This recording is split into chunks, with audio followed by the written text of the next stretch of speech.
The amazing drama you're about to see is a matter of human record. You may believe it or not, but the real people who lived this story, they believe it. They know. They took that one step beyond.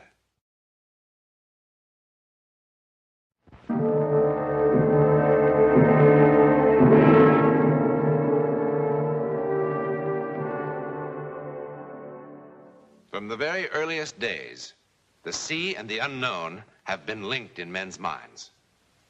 The strange, fire-breathing monsters with which primitive mapmakers filled in the unknown areas have proved to be figments of their imagination.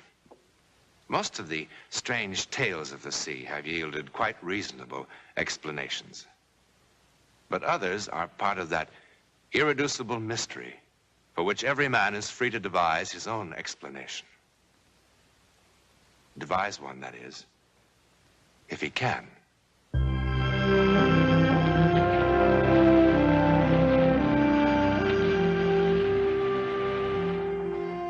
As per my instructions, I've kept the captain under closest surveillance. Observation.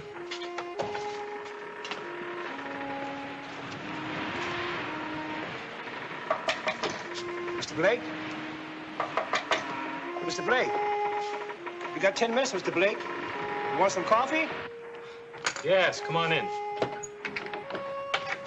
Well, I figured you could use some of this before you go on watch. Well, you figured right, Cookie. How we doing? Like lightning, smooth as silk since we have the sea at our back. Since what? Well, it's been like that since, well, just about midnight. Is anything wrong? What's the matter? No.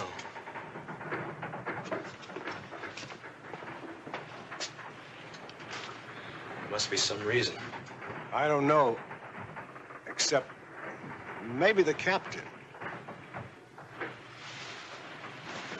Maybe the captain what? Nothing. Well, everybody knows about the captain. He's old. Yes, he is. Go down to his cabin, give him my compliments, and ask him if he'd be kind enough to meet me on deck. Yes, sir. And Cookie. Sir? Don't mention this to anybody. Very well, sir.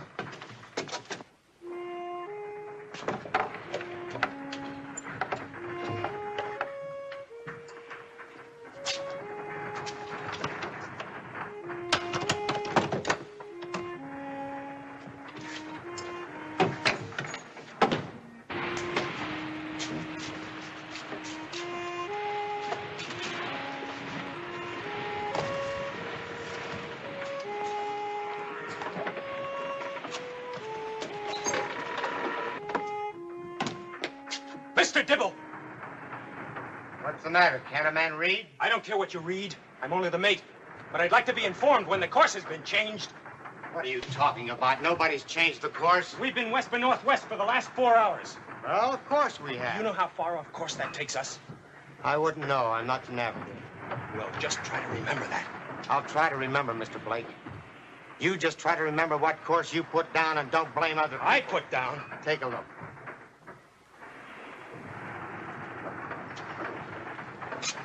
Who put that course down? When I go on watch, I'm not supposed to ask who set the course. I'm just supposed to see the helmsman steers the course that's on that board, and that's just what I've done. Ford will tell you. He's had the wheel the whole watch. He'll tell you that board read west by northwest when we came on. That's impossible. I gave the order myself. And the next time, be more careful when you go around. Don't tell me to be more careful.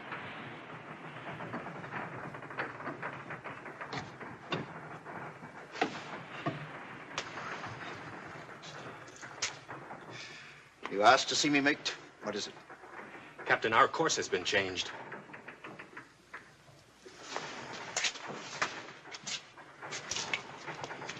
So I see. Change the course to south by southwest, helmsman. South by southwest. Aye, aye, sir. May I remind you, Mr. Blake, that while the duties of the mate on this vessel are also the duties of the navigator, those duties are executed at the approval of the captain. who is to be consulted prior to a change in course. Captain, we've been west by northwest for the last 4 hours. 4 hours? Upon whose authority did you do such a thing? No authority, I didn't. That's enough! All I want to hear from you is why you saw fit to change my vessel's course. I never changed that course. Then who did? Captain, somebody sneaked in and put a new course on the board. Probably during the last change of watch.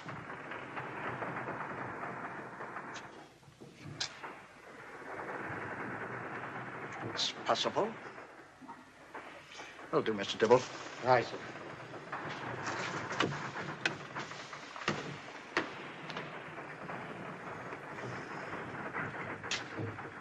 Meaning it's also possible that I'm a liar.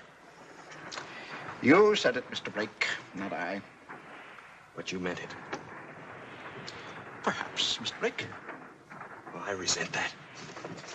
You can resent it all you like. But while you're resenting it, you'll keep your mouth shut. And that's an order, Mr. Blake. Very An order! Captain, Yes! we'll be calm. Not a breath of wind.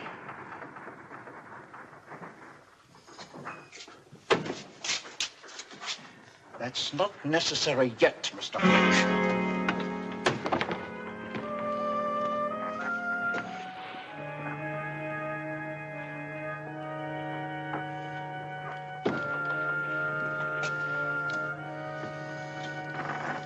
To whomever changed our course, my compliments.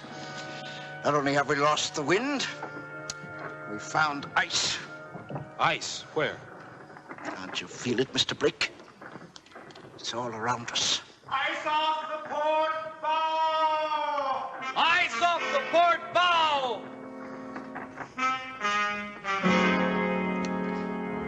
Now, do you feel it, Mr. Blake?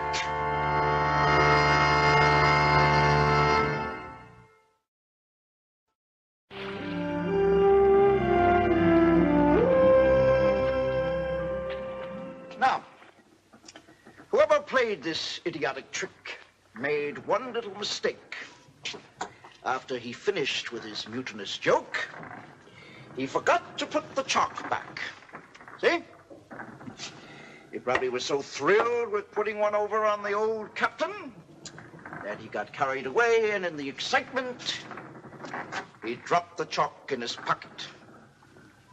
Now, since we've got nothing better to do, we'll have a little court of inquiry right here. Your pockets. Empty them out right here. Be quick about it. And turn the linings out so I can see that they're empty. You hear me, Mr. Blake? Yes, sir. Then move. I don't think it's a lawful order, Captain. You don't? An officer has no right to inspect a brother officer's private property. You know, you may be right. But surely you're aware that even if an order is unlawful, it still must be obeyed. Your remedy is to take it up with higher authority when we reach port. You have a legal right to refuse to obey only such unlawful orders as you believe menace the safety of the ship. Are you aware of that? I am.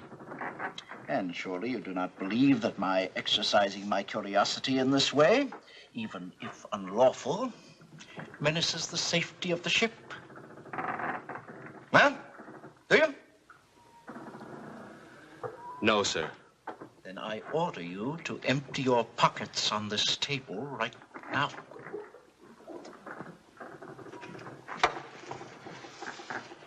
All right. All right, pick it up.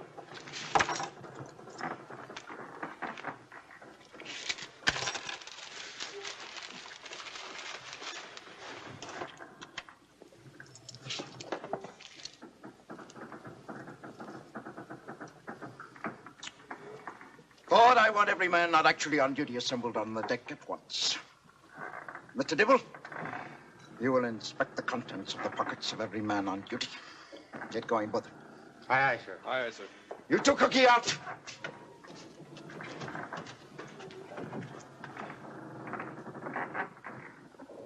This certifies that Walter Blake is a security officer for the Triport Shipping Company and is authorized to investigate conditions aboard the bark Triport Queen. And so on. Pick it up.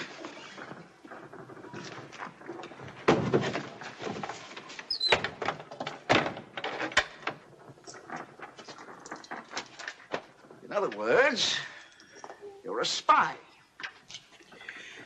Don't you think I can guess what conditions you're investigating? Me, that's what. Look, it's nothing personal. But you've had cargo damage, and you've been late. Bad weather, bad luck. 3 trips out of 6. 4 trips out of 7. You're forgetting our present situation, Mr. Blake. Well, there must be some reason. Oh, surely. There always has to be a reason. Everything has to fit together. Maybe that's true on dry land. But there are things that happen at sea that just don't have any reason. Like how our course was changed? Maybe. You care to empty your pockets, Captain? You're hesitating. Are you sure? Could you have done it and forgotten about it?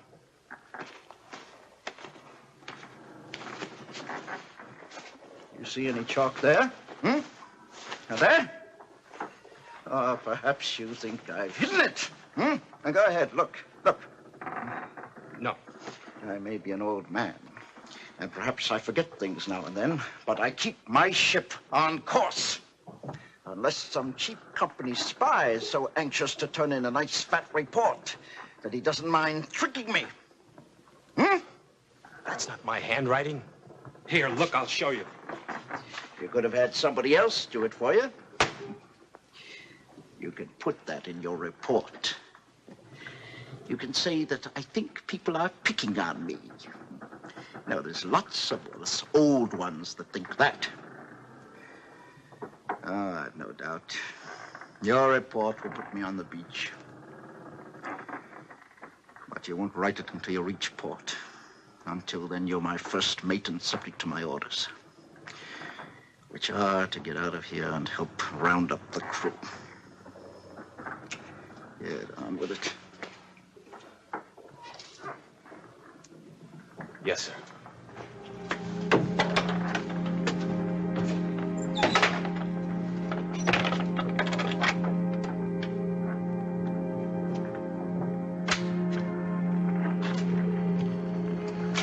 What have you checked?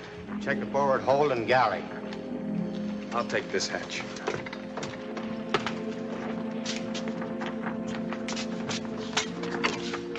Anybody working down there?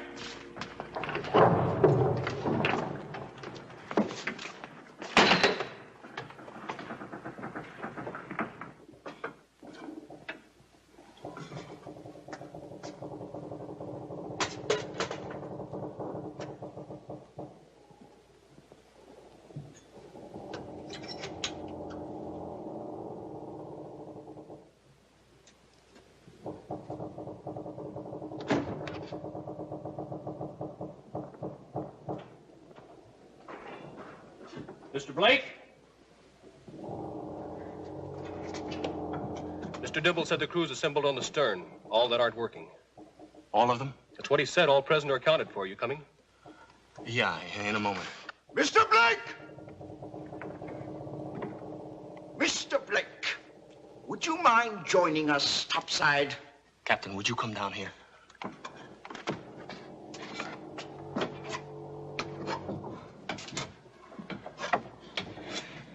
You may not have to search through any more pockets. I think we've got a stowaway down here. If this is some kind of a trick, Mr.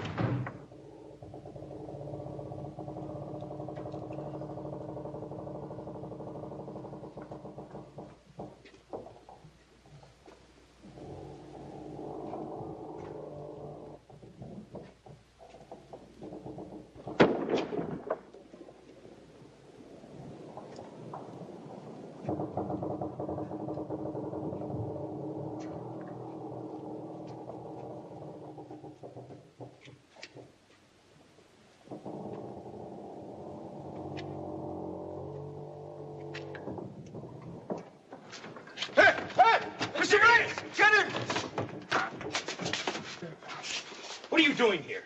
You're soaking wet. Where'd you come from? What's your name? Speak up! You speak English? Maybe he's got papers on him. Put your hands up in the air and turn around. What do you got in your hand? Open it!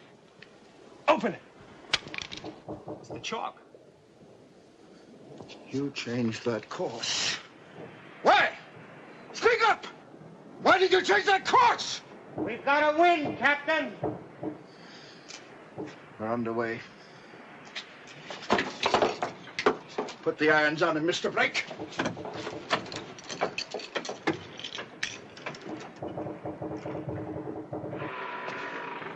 Keep a sharp lookout for ice!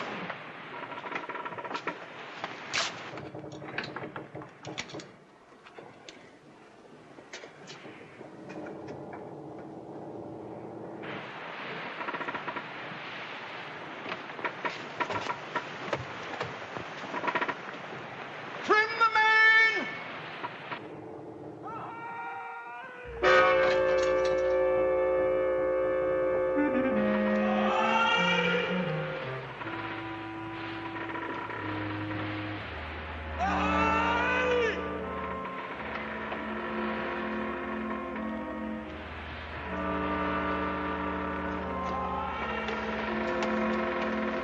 Captain, did you hear that? I heard.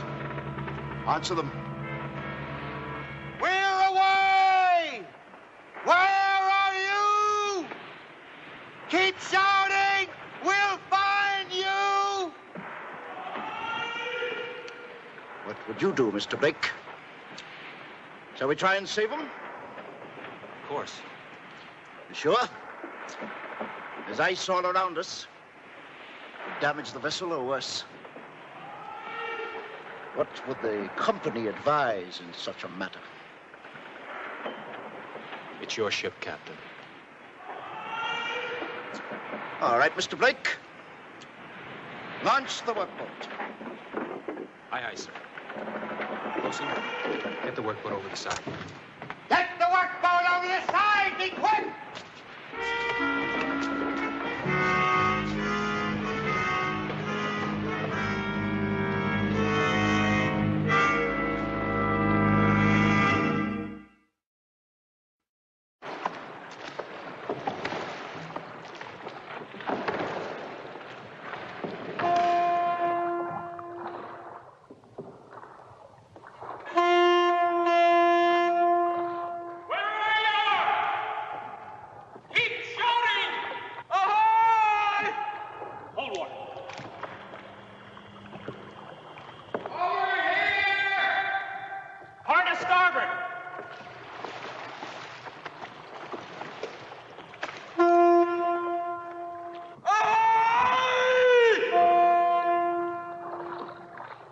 There they are.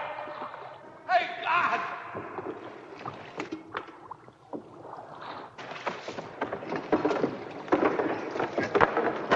Swanson, second mate, the Flying Eagle. We struck an iceberg 5, 6, 7 hours ago. Blake, first mate, Triport Queen. Where are the rest of your men? God knows. She went down fast. That's all it's like. What about him? Navigator. He died almost immediately. Well, pull him aboard. He's entitled to a decent burial. Cut him loose, quick!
matter? Then no! Mr.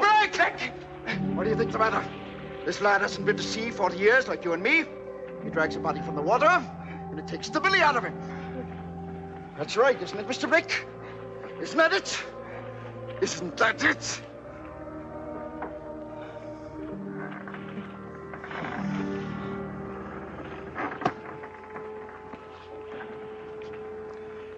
Mr. Dibble, I want you to take these men below and get them some dry clothes and some hot food. Aye, aye, sir.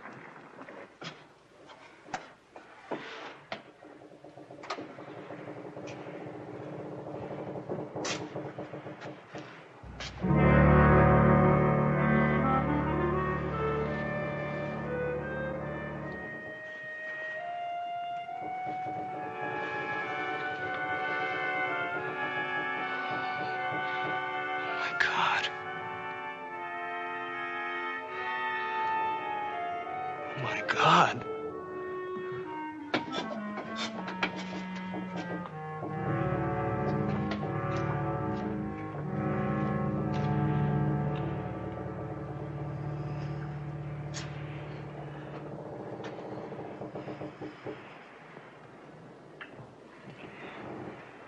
It was the same man. Yes?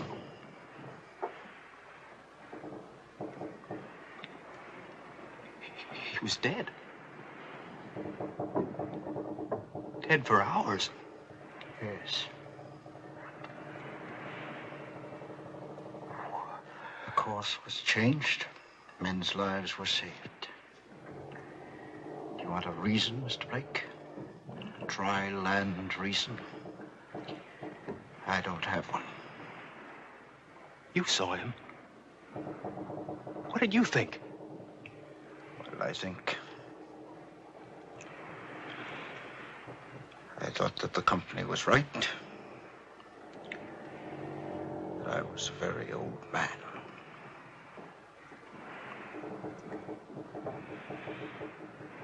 But you're quite a young man. And you saw him, too. There must be some explanation. Some answer. And if there is no answer, what do you do, Mr. Blake? But I'm sure by the time you hand in your report, you'll have found an answer to satisfy the gentleman in Boston. Report?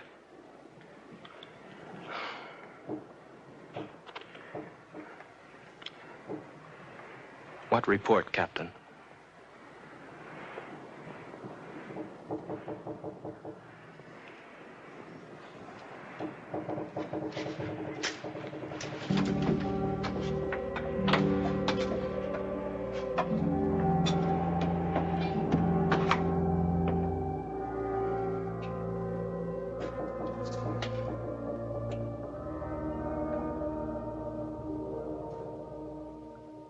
The Flying Eagle went down here, off the tip of Greenland. At that time, the Triport Queen was here and headed for Boston. Now, exactly what happened to make the Queen change her course? Well, parapsychologists, that is, those whose profession is the study of psychic processes, will tell you that at the instant of death, the navigator of the stricken vessel somehow managed to do something to save the lives of his shipmates. Or was the course on the blackboard a coincidence, and the stowaway an hallucination? Who knows? In any event, the fact is that 3 men who otherwise would have perished were saved. In a moment, a hint about next week. For a long time, Sylvia Ackroyd was a lonely, neglected woman.